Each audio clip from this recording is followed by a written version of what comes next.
Ouais, ben je te dis, j'ai jamais eu de manuel finalement. Quand je regarde lui,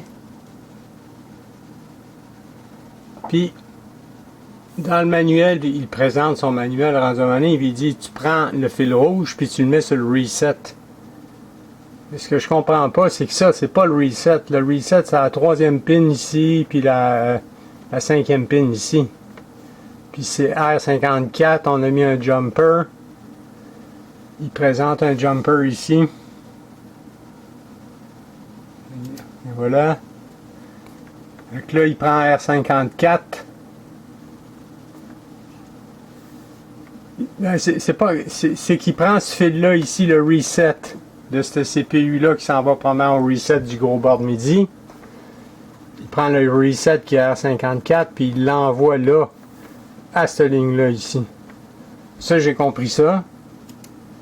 Après ça, il dit de souder ça là, ici. C'est pas du tout le reset.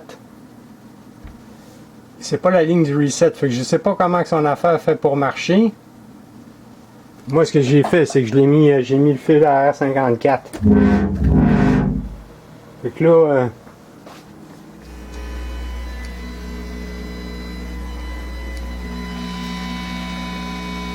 c'est du switching. On entend le téléphone cellulaire. Fait que à volume. Ok, il y a ça, hein?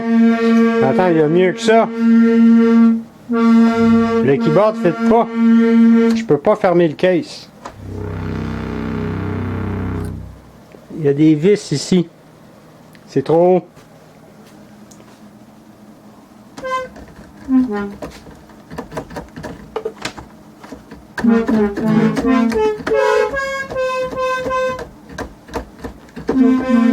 Puis ceux-là marchent pas, je sais pas pourquoi.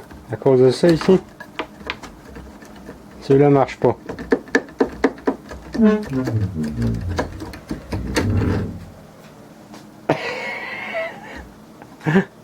Je sais pas comment qu'il vend le clavier.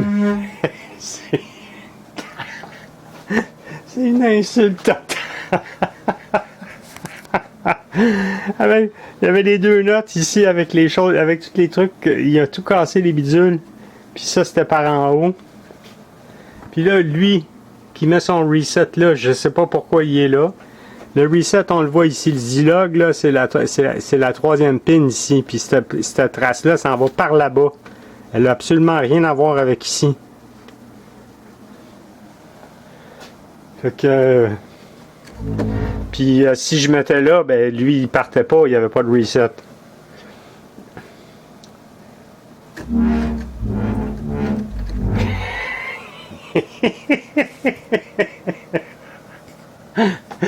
Ah, hey, moi ça me fait rire parce que c'est tellement beau sur l'internet, hein, ils utilisent des mots, des termes, puis là quand t'arrives,